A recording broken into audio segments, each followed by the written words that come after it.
Ladies and gentlemen, boys and girls, children of all ages, and everybody else all across the world, welcome to the first ever 14th episode of the Screen and Page Project featuring your hosts MGK and Tayal. you guys. This is a new series we're starting because we have a lot of fun with drafts and we have our own chat GPT enabled draft board. We figured let's draft all time 11s of some of the major football clubs in the world, right? And we're starting with a fallen giant, some may say a sleeping giant, but a giant nonetheless, as you can see from the icon on the draft board, Manchester United. We're going to keep this primarily to the Premier League, and this is the first of that series, so I hope you guys will like it. Um, Dayal, I think you have a sponsor for this video for us, and I'd like you to take the floor, please. Yes, we would like to thank Meeting VAR for sponsoring this episode.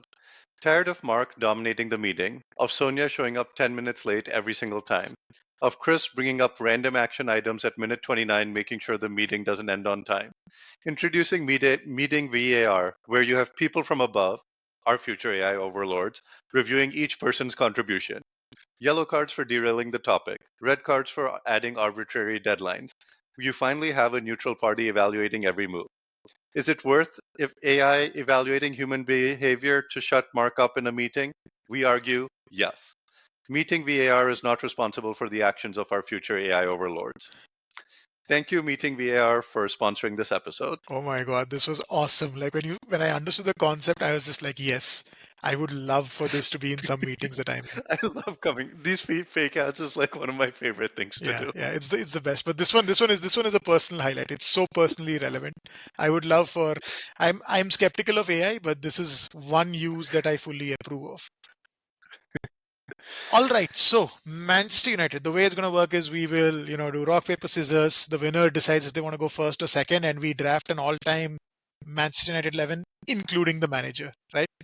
Um, so without further ado, do you want to rock, paper, scissors? Let's do So it. Rock, paper, paper, scissors, scissors, shoot. shoot. Oops, Yeah. again. Rock, Rock, paper, paper, scissors, scissors, shoot. shoot. Dang. Okay, Okay. cool.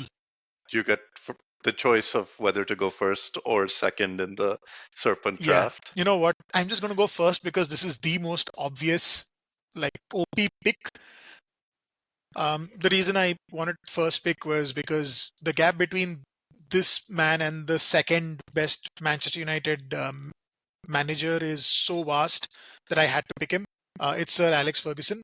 I don't know enough about Reiners Michels and Arrigo Sacchi and all these guys to say that he's the greatest manager of all time, but he's definitely, in my opinion, the greatest Premier League manager of all time, greatest British manager of all time, greatest manager in my lifetime, right? Um, there's a saying, football's a simple game. You run around for 90 minutes and at the end, the Germans win. During our childhood, it was football's a simple game. You run around for 90 minutes, 38 times a season. At the end, Manchester United wins, and it was because of this guy.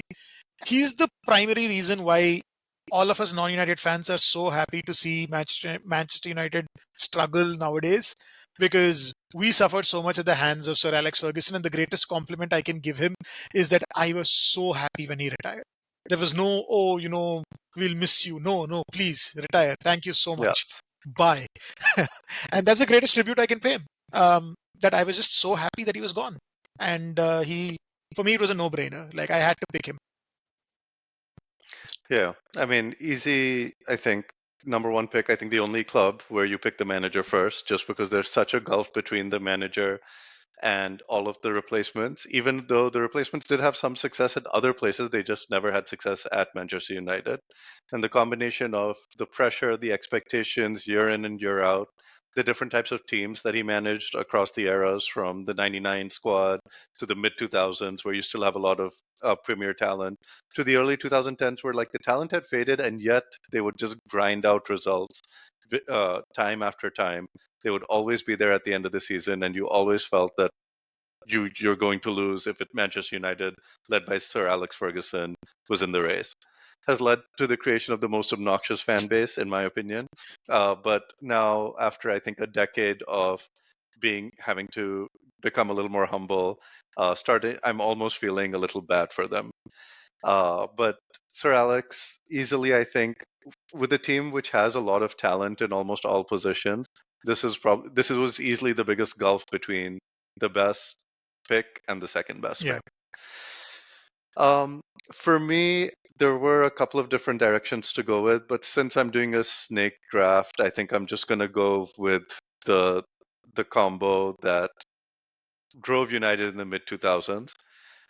So with my first pick, I'm going to go with Wayne Rooney, uh, kind of the talisman for United for his entire time there. One of the most talented players, one of the most versatile players to ever grace the football pitch. Could play him basically anywhere. He was just what you would call the definition of a footballer, putting in the tackle, scoring goals, assists, the real definition of like when you're a kid dreaming that I want to be a footballer who can do everything on the pitch. He was the vision of that. And then on the left wing, I will be putting the all-time Premier League, one of the greats, the last d'Or winner before Rodri, Mr. Cristiano Ronaldo. Um, what is there to say that hasn't been said already? The United version was the flair version, the step over version, the insane free kicks version, the most exciting player of his time, and just had that young, bratty energy to dominate the pitch, to dominate his opponent, and the spiky hair, the whole persona. Uh, it was everything against Sir Alex Ferguson in some ways, but he was such a savant and such a genius that it didn't really matter that he was kind of counter to the rest of the team, which was always kind of a hard-nosed team. For all the titles they won, they were always a team kind of defined by grit. I would say even Rooney was a very like Yeah. grit-based player, but Ronaldo was the one exception, and he was so good that it never mattered. Hey, I mean, Rooney and Ronaldo was a terrorizing combo back in the mid to late 2000s. For those of you who have only watched Manchester United now, these guys won three titles in a row. Champions League. Cristiano Ronaldo, the most fun version of Ronaldo was 2006 to 8 Ronaldo, right? I mean, again, Yeah. he became even better, which at that point seems like insane to think about, but he became even better at Real Madrid. He made 80 million look like a mockery of a fee. Like the fee before that was like 50 million or something was the record. He made 80 million look like a bargain. And then Wayne Rooney, dude, like just all action, right? Like just a ferocious, blood and guts and thunder kind of player. Um, the anger and ferocity with which he used to play. Skinhead Rooney was one of the scariest players to ever play the game. Um, and then off the pitch, just such a likable dude as well, right? So I really rate both these players. They would have been my first two picks had I been going second. Uh, but they edged out another combo which I was very, very close to making first. And they're whom I'm going to make my first combo pick now. Um, in central midfield, Roy Keane and Paul Scholes. Simple, right? Mm. The from the basically the 90s and the early 2000s was defined by these two. Um, Roy Keane is a very entertaining pundit. Like he was just like, oh, there were no yellow cards in the 3-0 that we just saw. The Manchester United versus Man City derby just happened, or the City versus United derby, I should say, just happened. Game week 4 of the 25-26 Premier League season. And he was just like, oh, there are no yellow cards. You're losing 3-0 and you're just like giving up without a fight. That makes him sound like he was just some kind of unsophisticated thug, but he was a very accomplished midfielder. If you go back and see his compilations, he's got like this zip to his passing, a forward action, forward thinking, technical mastery over what he was doing, along with obviously the rough and tumble, tackling, blood and thunder midfield captain that he was.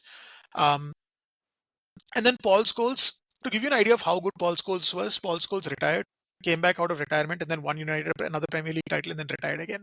Right? The guy was insane.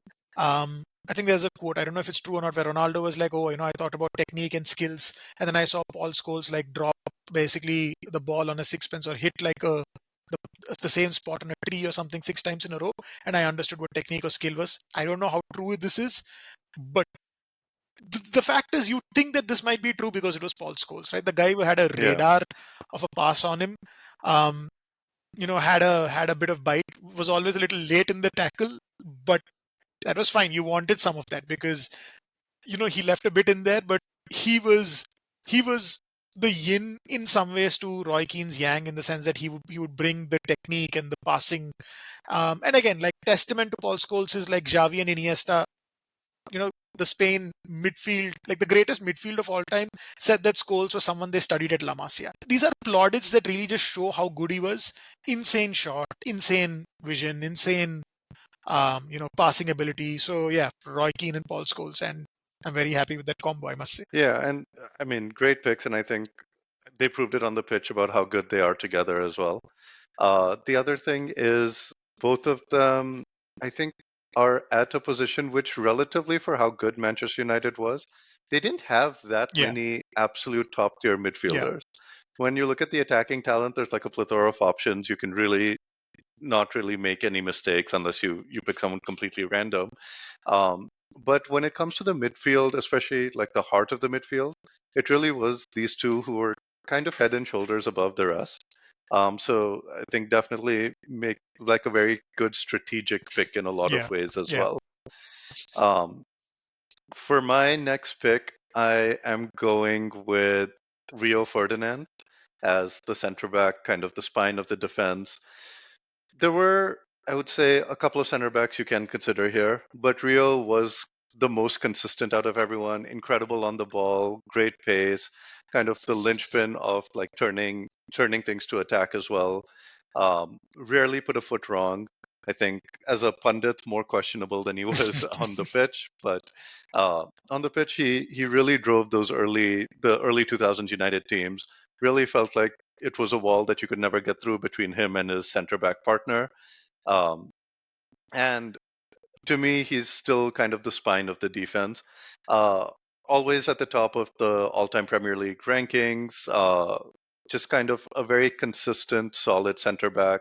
One of the best defenders in the Premier League. Didn't have like the spectacular moments that like a Virgil van Dijk maybe has, but a very, very solid center back all around. For my next pick, now this is the tricky one where I was debating, do I go for who I think is the best player, or do I go for more of a position of need where I don't think that there's that many players? Uh, so I am going to go with, mm, I think I'm just going to make it a pundit combo and go Gary Neville at right back. So the two of our favorite pundits on TV, Gary Neville and Rio, were actually great yeah, footballers at one point of time. I think Gary Neville especially gets a little unfairly judged in today's era because what he did for his time was incredible. He was kind of the ultimate workman, left back, right back, the more traditional role before you saw the trends of the world kind of make the position evolve a little bit. But he was the solid 7, 8 out of 10 every single week. You never have to worry about it. He pretty much never got injured. He was someone that you could really rely upon every single game week. And at that time, that was what was expected out of the position. It isn't the way it is now, where you have like the Hakimis, Nuno Mendes, Trents, Cucurella's just bombing up and down the pitch, driving the attack forward. That was just never the expectation back then. But for what he needed to do, Gary Neville was really good at doing it. Kind of the opposite of what he does as a pundit, but fantastic football player. yeah. I mean, like he also underplays himself a lot, to be fair, which is why Yeah, people tend to underrate him. He was a very solid right back and the best in his position, right? Like it was never a problem position for United as long as Gary Neville was around. Rio Ferdinand is one of the greatest centre backs in Premier League history. Um, Again, he was I think 35 million in 2001 or something, which is the record fee for a defender at the record. time. And again, nobody talks about the fee, and I think that's how you know that these guys were so good. Like nobody really talks about how much money United paid for Rio, because it was just like, yeah, he was worth every single penny, and 35 million back in the day was like what you paid for top quality. It was like, oh, how are you splashing this money? And it was absolutely worth it, right? I believe came from Leeds. I think they bought him off He Leeds. came, yeah, West Ham to Leeds to Yes, Manchester United, I yeah, think. which is a nice segue, because the my next pick is also someone they bought from Leeds. Some would argue he's the original Premier League superstar. In some ways, Ronaldo before Ronaldo. Weird speeches, upturned collar, kicking fans, swagger, right? Swagger and arrogance, and 4 Premier League titles in 5 years. Uh, None other than the king at CAM, Eric Cantona. Um, yeah, he was the quintessential 10. I think the greatest sort of, he's the first Premier League superstar basically, right? And Yeah. there's nothing really left to say apart from that. He was just a ridiculous player. Um, while there are options, from the 90s for this particular position, I'm just going to do this. I'm going to take the most successful Premier League player in history, 13 Premier League titles, Ryan Giggs. For now, we'll put him at left mid or left wing because that's where he used to play, and we'll change it later if I decide to. Um, Dodgy personal life aside, which is obviously seen him less heralded and less celebrated in public. The guy was just the epitome of consistency, right? Like again, um, maybe his peaks are not as high as your Cristiano Ronaldo's and your even Gareth Bale's and your Salah's, but to be at such a high level for almost 20 seasons of the Premier League, where nobody really questions your spot in the team, and then you evolve into a very competent central midfielder in your later years, from sheer pace and dribbling, sort of left winger, left midfielder at the time, is testament to your quality. 7 to 8 on 10 every single game week, season after season after season, and fantastic fitness record to be able to play for 20 seasons. So yeah, Ryan Giggs and Eric Cantona. I've got a very 90s flavor to my to my United team so far. You do, you Yeah, do. Yeah, really representing the 90s. I think Eric Cantona, first Premier League legend, and also kind of brought in the whole international players dominating the Premier League kind of on his back. We saw, I mean, a great influx of French players, but Cantona was really that first foreigner who was the absolute best player in the league, and I think should be given credit for kind of turning the Premier League into what it is now. Because it's hard to imagine in the 90s, like Serie A was up there as the best league in the world. The Premier League didn't have the money separation and the, I would say, top to bottom quality separation that people think they have yeah, now. And Cantona was one of the linchpins in showing that, oh, if you come here and perform, you will be the global superstar. And his quotes are, of course, absolutely incredible and something that will maybe even outlast his Premier League legacy, especially, I think, at the Ballon yeah, d'Or yeah, conference, his soliloquy to football. Um, and at the same time, Ryan Giggs, again, I think he wasn't the most flashy, I would say, winger of all time, especially compared to some of the other United wings in Ronaldo and a couple of others I can think of. But he was, again, that going to give 110% effort winger. Um, kind of, you might even call him a sidekick, but what a sidekick, because he was there I mean, the most successful Premier League footballer of all time, and someone who was going to put in a shift and score goals when needed, track back when needed, make the cross when needed.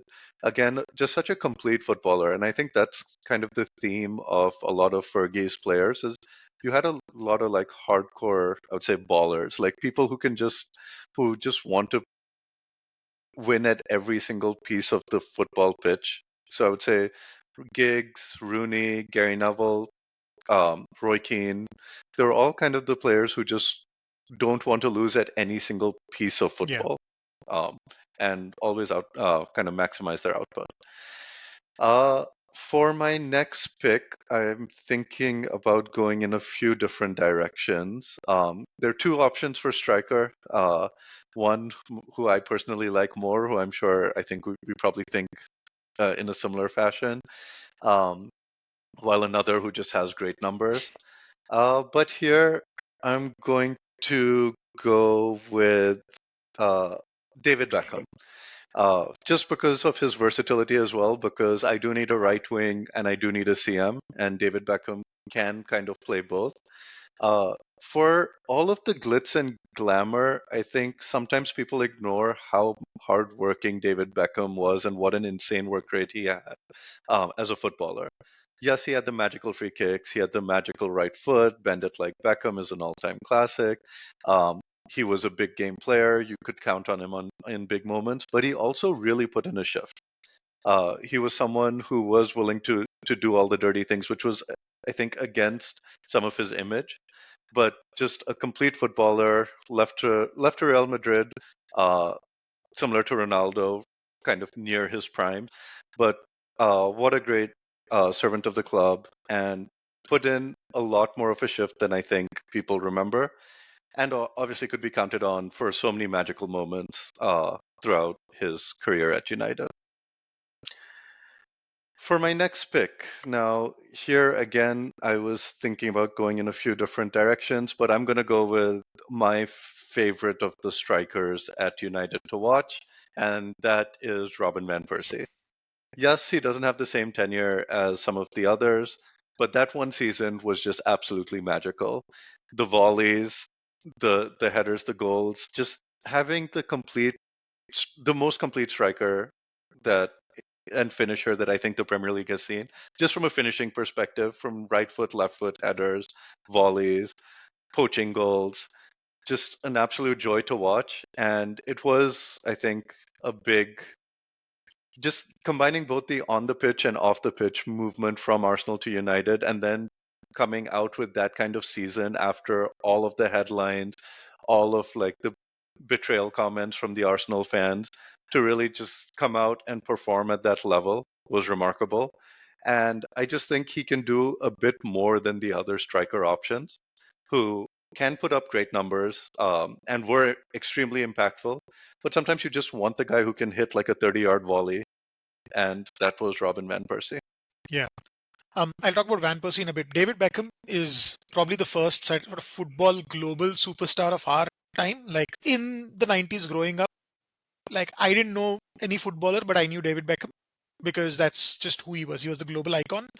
But again, if you look at his career, he was a hard-working, talented footballer, and he wasn't half bad. Like I think the glitz and the glamour and the media presence sort of overrides that this was a very very good footballer. And I think the closest like modern day footballer to him is Trent, like in a lot of ways, where they just have this incredible passing range and they can do things from their own half that other footballers would dream of doing in the final third. The halfway line goal, which made him like almost world famous. The Hollywood good looks, the free kick against Greece, I think for England, like he was just Yep. the talisman for England and Manchester United for a long time. Robin van Persie. Here's the thing, right? That season was insane. And guys, you may not believe this. That was his second best season in the Premier League. The season before that, when he was at Arsenal, it was ridiculous. He was even better. And trust me, go look at the numbers and go look at what he was doing. Even better, right? When he was sold, I think it was for 24 million pounds. Wenger said, "I don't think you know how good a player you're getting to Ferguson," and he was right. And that was a big reason why we were all pissed. It was like, why are you selling him for 24 million? He's like at least worth 40, 50 million even back then, right? Um, like they won the league because they signed Robin van Persie, and fair play. He was insane, right? He had a very patchy fitness record, and then for 2.5 seasons or 3.5 seasons, where it was like 1.5 years at United at Arsenal and then 2 seasons at United, he was fit, and then he was the best striker in the league. That was his level, and yeah, I mean the best volleyer of a football probably at least in our lifetime that I've seen. Like Robin van Persie volleys hit different. Like my God, right? I know everyone loves the Aston Villa volley. It's one of the most iconic Premier League goals of all time. There is one I think on Boxing Day against Everton where Alex Song clips one in and he hits it, and you should go check this out. He hits it with so much force, you don't realize how hard he's hit it till it hits the post and goes in, and the ricochet of that post.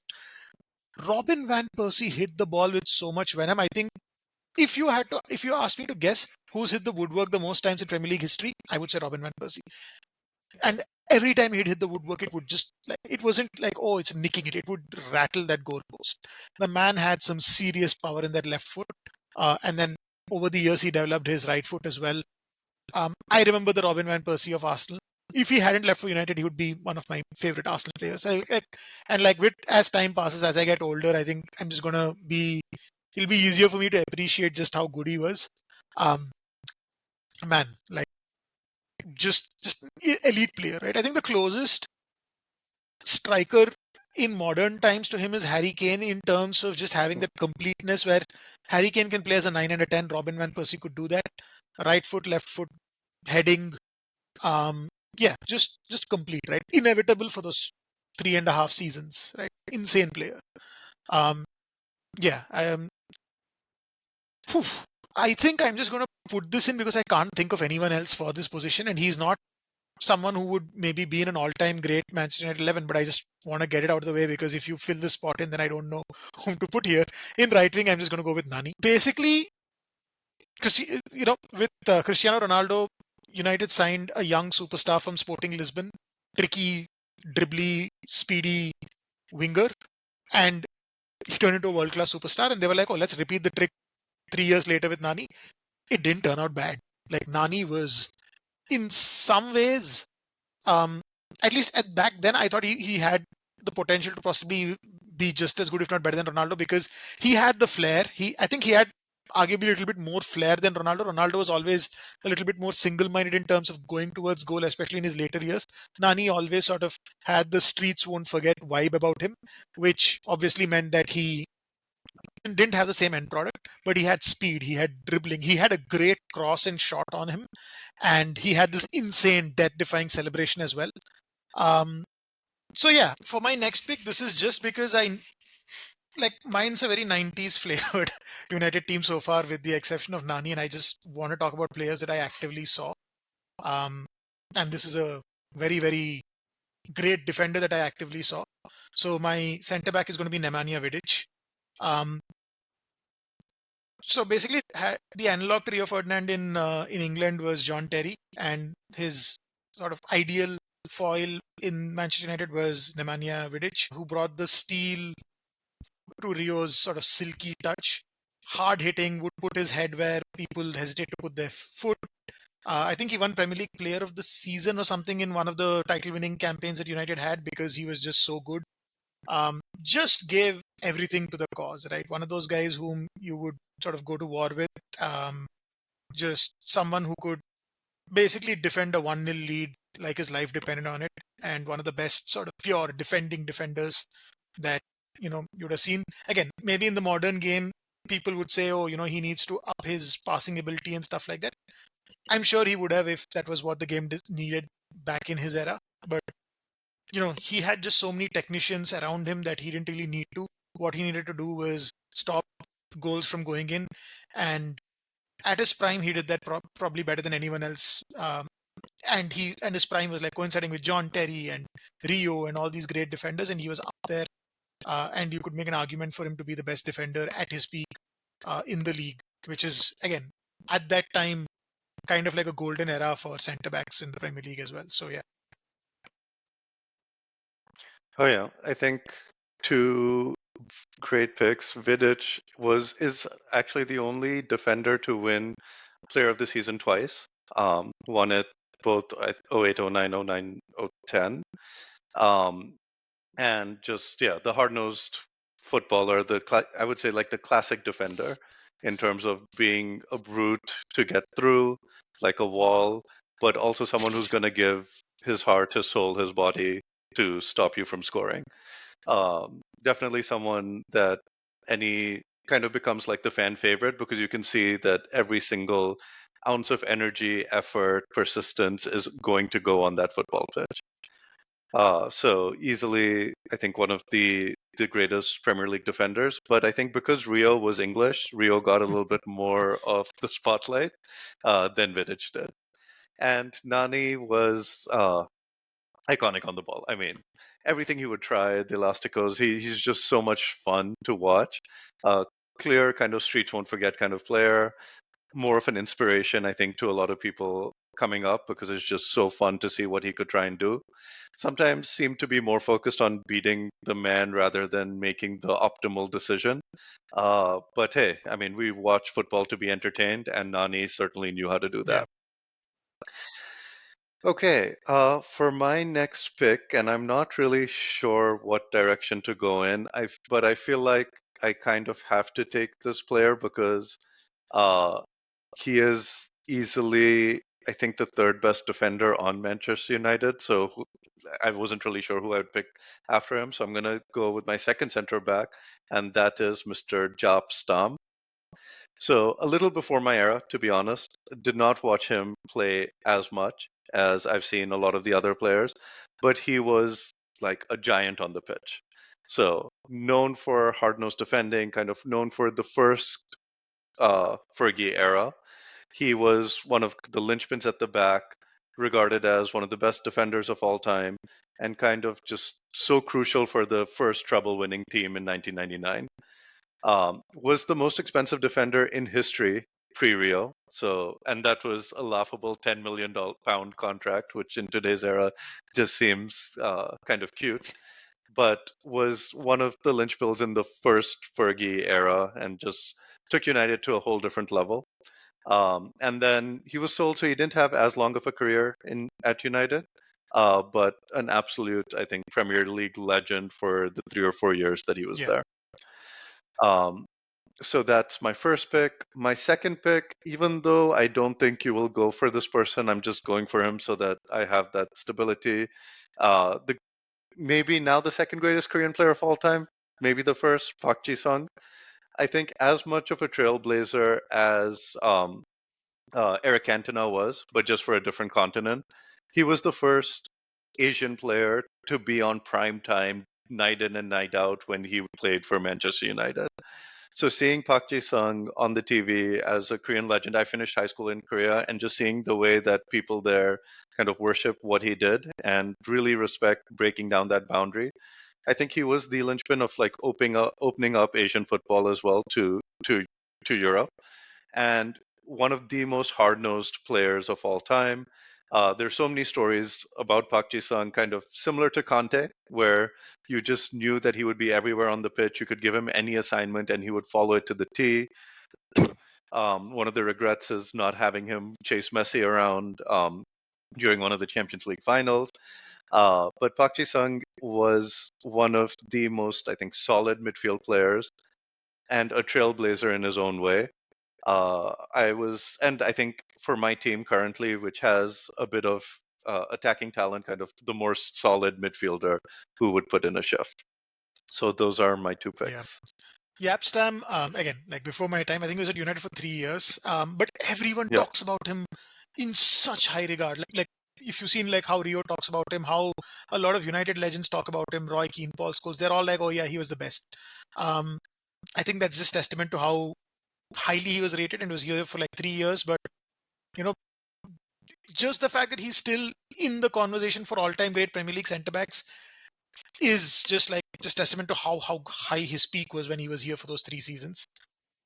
Park Ji Sung, iconic, right? For us, like as Asians growing up, it was like, oh, you know, someone from our part of the world, like relatively speaking, I mean, obviously closer for you than me, is up there, and he used to just like run his heart out, like they used to call him Three Langpa. Ferguson regretted not playing him against Messi in the 2011 final, I think, not the 9 I one. think yes. I don't know why, Yeah, but he regretted not playing him against him in 2011.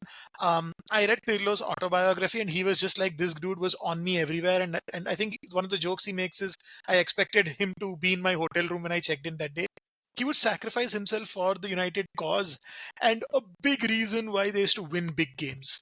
Because they would play Park for those big games as a starter, and nobody would bat an eye because we all knew what was coming. He would stop their midfield, whoever it was, Fabregas, Lampard, Gerrard, whatever, Javi, Iniesta, whoever, right? He would be on them, Pirlo, and he would suffocate them. Um, yeah, just the ultimate sort of utility player and yeah, big game player for Manchester United. And again, right, I think, and that's one of the greatest things about Sir Alex Ferguson is these squad players and the way they'd have these specialized roles and how they'd be the linchpin of sustained success. Sir Alex Ferguson didn't build teams that won one-off seasons. He built dynasties. He had an early 90s dynasty. He had a late 90s to early 2000s dynasty, and then he had a mid 2000s dynasty. I'm talking about teams that would win 3 leagues on the bounce. This is why he's the greatest manager of all time. But this, like players like these are a big reason why, right? And it's still not something that you see very often. Maybe like in the modern era, you might maybe think of James Milner like that as the closest example for both City and Liverpool. plug and play 7 on 10 in any position.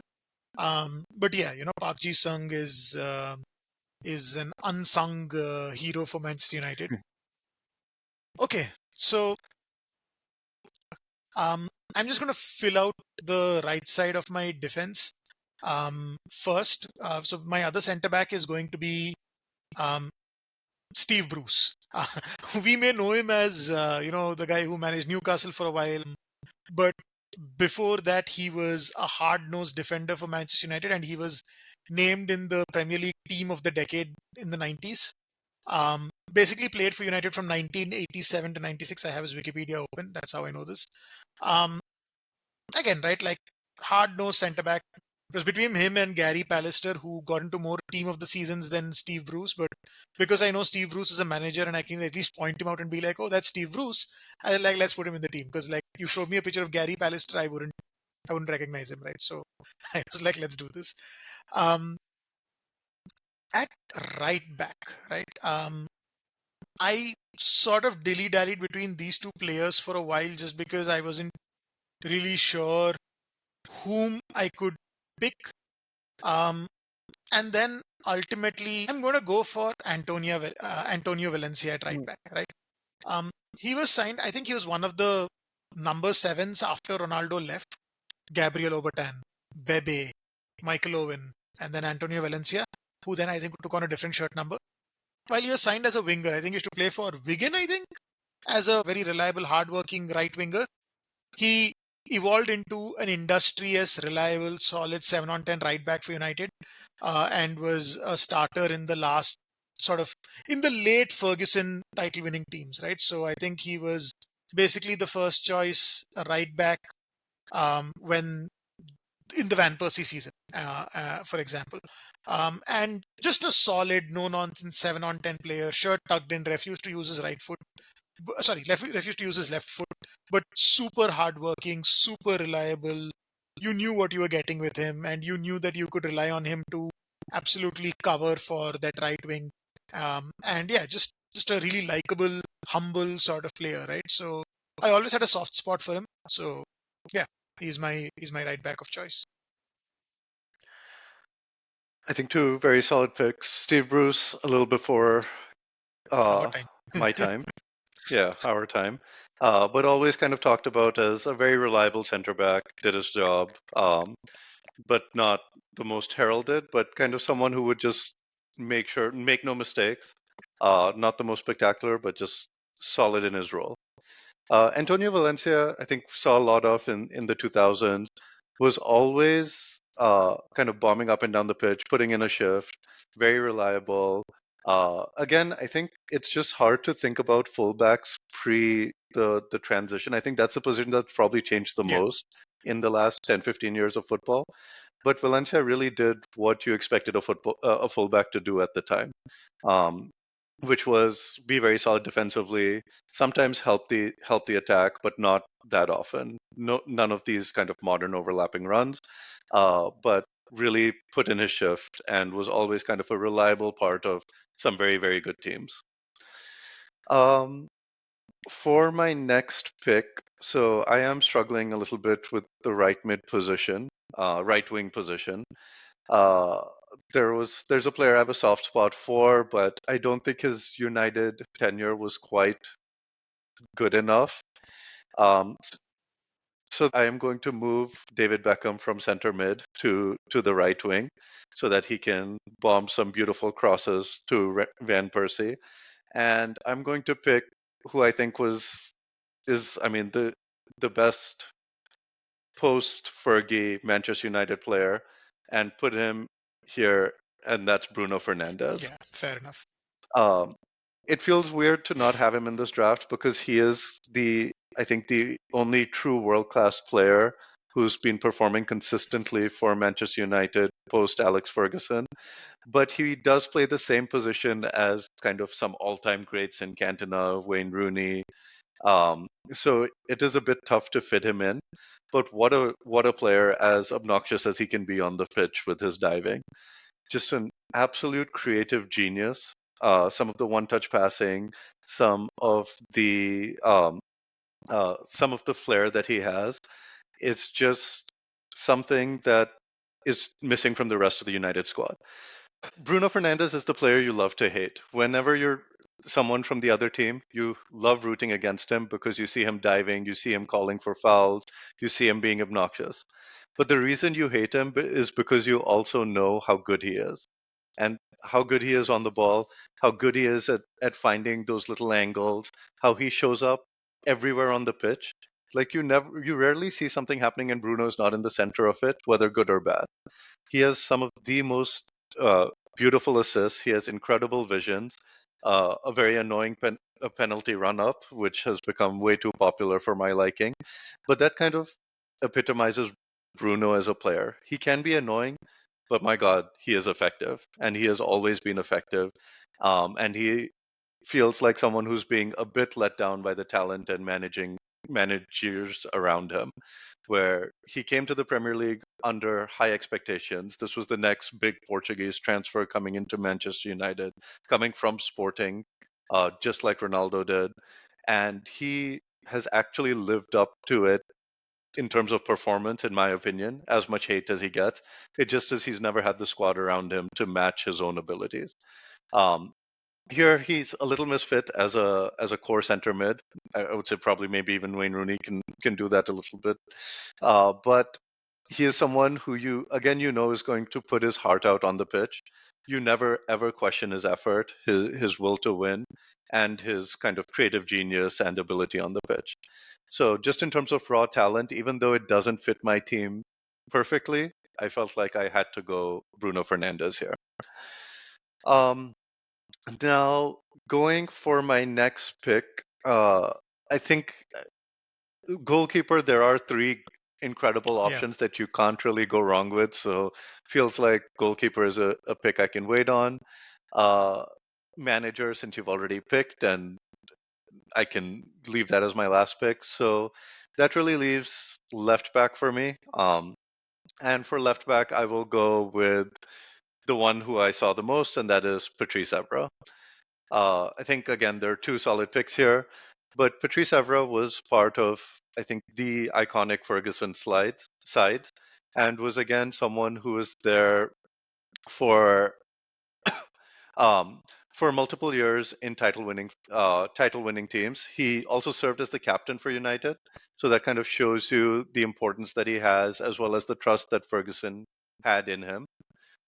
Moved to Manchester United in 2026, won 5 Premier Leagues, won the Champions League, was a core part of the finals, was one of those players who you just never really drop. You Again, I think a theme with all of the fullbacks that we've selected here is they're the players who, once they're in, they kind of just have their position on lock largely for the prime of their career. Evra, I would say, compared to the other fullbacks, had something going forward, especially in some of the big games. He would provide like key assists, and key goals. So compared to the other fullbacks of the era, he did give, I think, something extra going forward, which is why I chose him as the left back of the all-time United team. Hey, fair enough. Great picks, right? Bruno's an output machine. Like the goals, the assists, the insane fitness record. The guy runs non-stop 90 minutes every single game, is never injured. Um, yes, he can be annoying if you're in the opposite dugout, or if you're supporting the opposite team. But he's one of the most dangerous players, especially on the counter. Like scary, right? Bruno Fernandes is one of the most scary players to come up against in the Premier League right now. Um, Utter quality. I think with Park Ji-sung in midfield, I think you're fine because you can have Rooney and Bruno Fernandes, and all three are work rate machines, right? So I think you'll be Yeah. okay. Um, yeah, insane player, the best post Fergie player. One goalkeeper could maybe argue that he is also worthy of that crown, but I think Bruno, considering that he plays for a much worse United team than this goalkeeper did, I think kind of takes it. Um, Evra, again, much like Bruno, is one of the more unlikable United players, but again, you can't doubt his quality. And he had that left back position on lock. Um, I think at his peak, he was the second best left back in the league because we had Ashley Cole with Chelsea, who was better. He's like one of the greatest left backs of all time, right? So no disrespect to Patrice Evra there. He was just, up against an all timer. But what a player, right? Could go forward, could defend, had that passion, that is really important to build like title winning squads. And he was an absolute, crucial, I think, culture element for those late 2000 Ferguson teams. We've spoken a lot about how, fullbacks today are very different from these kind of fullbacks, and like Evra had a bit going forward. But there was one pioneer who played in the 90s who is going to be my left back of choice, which is why I was fine with this sort of being a later pick. I didn't watch him play, but Sir Alex Ferguson considers him one of the few truly world class players he coached. Pound for pound, his greatest ever signing. Free kicks, penalties, left foot, right foot, and then playing at fullback sounds like something out of a fantasy Premier League dream of the 2020s. But this was something that Dennis Irwin, who's my left back pick, was doing in the 90s. I don't know much about him apart from how people spoke about him. And honestly, the more I read about him, the more I heard people speak about him, I was just like, why aren't more people talking about this guy as an absolute pioneer, right? We had a flavor of what this guy could do through Leighton Baines in the 2000s when we were growing up, and John Arnerisa, who were like, oh, these left backs who could, absolutely leather a free kick, or, like I think Leighton Baines should also take penalties. But to have someone like this in the 90s where, football was very much defined by roles, where, defenders defend, midfielders midfield, and attackers attack. To have this guy as a left back was like a cheat code, in my opinion. And I would really be interested to, like, maybe watch some tapes or like hear more or read more about this guy. Because at least what I read on Wikipedia, and I've read his Wikipedia several times, is this is one of the most fascinating unicorn profiles of players that we've had in the Premier League, and we should talk about him more. But hey, he's lost in like the annals of the 90s in the Premier League. But yeah, he's my pick because of the sort of evolution he's brought about, right? The forerunners to your Trents and your Cancelos. Now up front, right? United is this is one of the places. This is one of the places where United has had a lot of great players.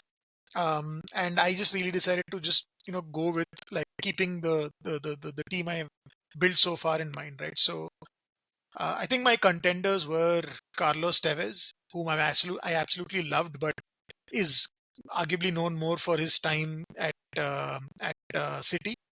Um, I also had Berbatov on my shortlist because again I absolutely love him, but I think stylistically I think a little too similar to Cantona, so he's not on my list. Then I had Solskjaer, I had Dwight York, I had Andy Cole, who was very close to making this, but then I was just like, I have so many 90s players where I'm just talking about their stats and being like, oh, I didn't watch them. But this guy I watched. And this guy I think would be the ideal center forward for this team because I just need a striker who only cares about staying in the penalty box and scoring goals. I am picking another Dutchman. I'm picking Ruud van Nistelrooy as my striker. Um, the dude won a golden boot in the middle of Thierry Henry's pomp. Right? Thierry Henry won like 4 golden boots over 5 seasons. The one sort of blip was when Ruud van Nistelrooy scored one more goal than him. What Ruud did was just be obsessed with scoring, and he was very good at scoring. Right? That's all he cared about. That's all he did. That's all he lived for. And with the support cast around him, that's all we need him to do, and that's why he's my striker pick. Great picks. I think Van Nistelrooy, in terms of output, was a no-brainer pick. I struggled between him and Van Persie and picked Van Persie purely for the flair. But when it comes to output, and if you really look at it from a team with this much quality, you need that poacher. You need that person who has that single mindset of scoring goals, and that was what Van Nistelrooy did. The cliche is you have a nose for goals, and he really had a nose for goals. Um, One of the most, I think, annoying strikers because there was nothing exciting about the way he scored, but he just kept scoring. So it wasn't like, as a fan of a rival team, you're like, okay, I respect the flair or the genius behind the goals. It was just Yeah. clinicality. There was nothing else, but he was extremely good at what he did. Dennis Irwin, again, before my time, so similar to you, haven't seen him much, but the way people talk about him, he was the one real rival to Ashley Cole in terms of best left back of the Yeah, Premier League era. And he seems to have been more of a trailblazer in terms of what the fullback position could turn into.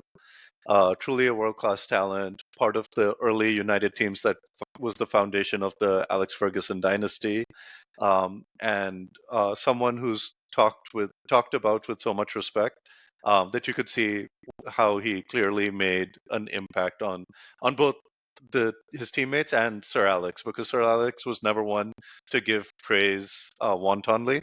He was always kind of protective about giving compliments. So to call him a truly world class player kind of shows how what Sir Alex Ferguson thought. Now, coming to the goalie position and the manager position, so there really are three great goalkeepers for Manchester United. Um, I'm going to go with the one who I watched the most, and I'm going to go with David De Gea. Even though the other two have better legacies, I think their better legacies are because of the team that they had around them, E- even though they are, of course, all-time legends. Uh, David De Gea was just such a fascinating watch as United started to fall from their all-time peak. It was suddenly this team that had never been vulnerable is vulnerable again, or vulnerable for the first time. But there was this ridiculous wall at the end named David De Gea, which bailed them out of so many dire situations.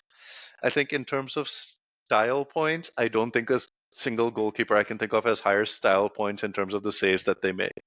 He wasn't an imposing figure as some of the other goalies, even some of the other United goalies that we think of, but the acrobatics, the flair for the dramatic, the flair for these kind of inch perfect saves was just yeah. astounding. And you really felt like you would need a worldie or you would need some sort of screw up to get past De Gea. So, along with Bruno, definitely the two best players of the post Fergie era. And I've just seen him save United from so many bad results that I put him as my number one pick for the goalie. Now coming down to manager. So who do you really pick as as the manager who is not Sir Alex Ferguson? So since this is just for a game and not for like his third season, I am going to go with Jose Mourinho, who pulled out enough from a mediocre talent-wise United squad to come in second with some ugly football. Um, Definitely not the stop you think about with Mourinho, but really when comparing it with Van Hal, with Eric Ten Hag, comparing him with David Moyes, at least there's some quality with Jose Mourinho, and he did outperform his, I would say, the talent on his team for a year before things fell apart. Coming second with the squad he had was a pretty good feat.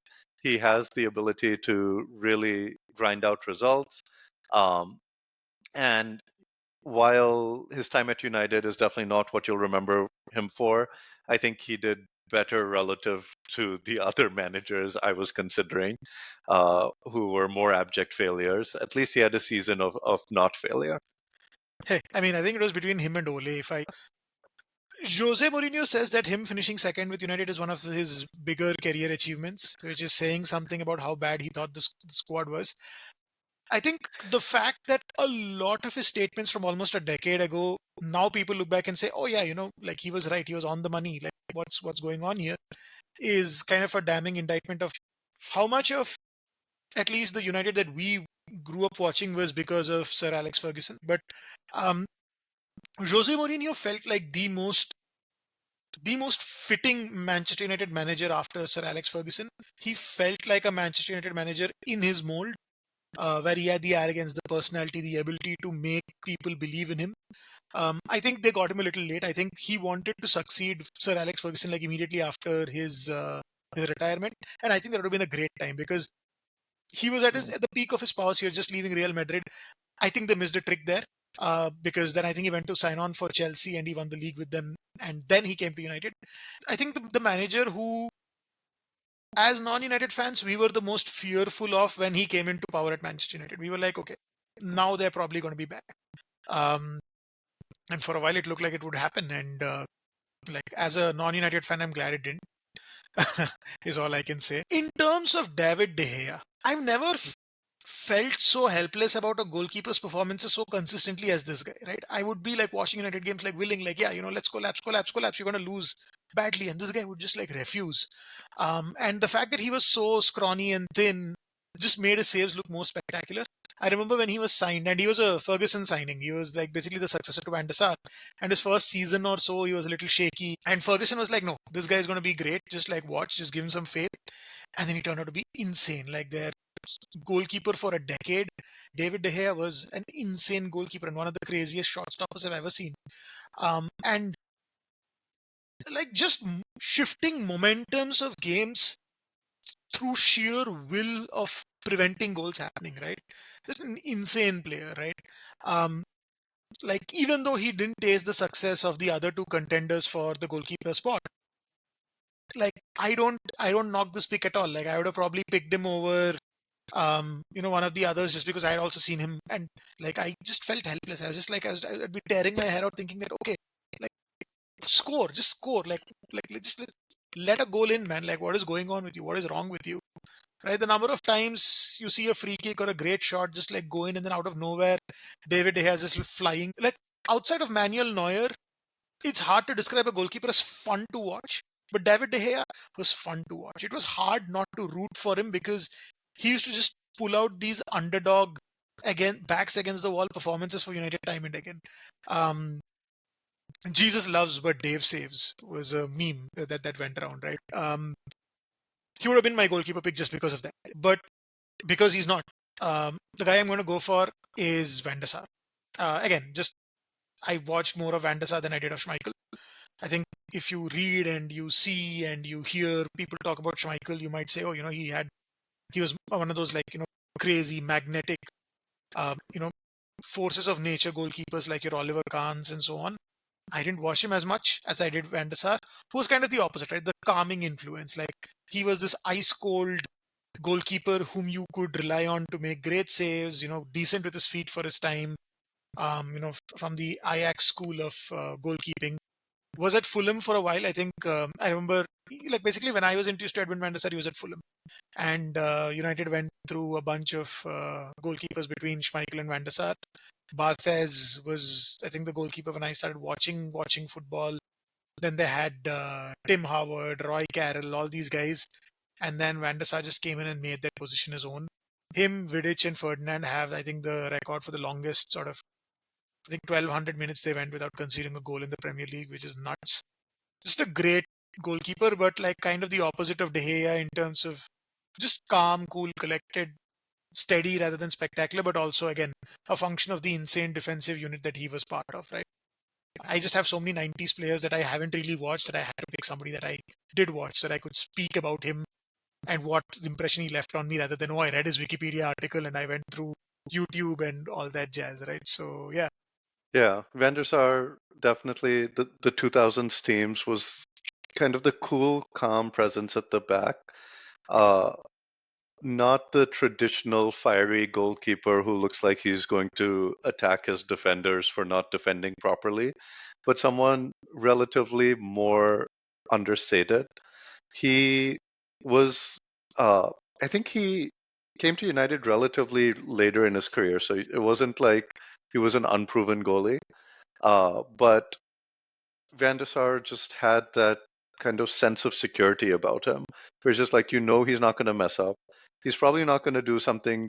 He's not the most spectacular goalie, whether it comes to saves or distribution, but just a cool, calm, solid presence in the back, which is what you kind of expected out of your goalies as well, especially the non-fiery types. Uh, and he was someone you would never doubt. There was never any question of, oh, okay, United needs to find another goalie, which is also a testament of like how solid his position at the club was. Uh, Kasper Schmeichel obviously was the third. Peter Schmeichel. Sorry, Peter Schmeichel.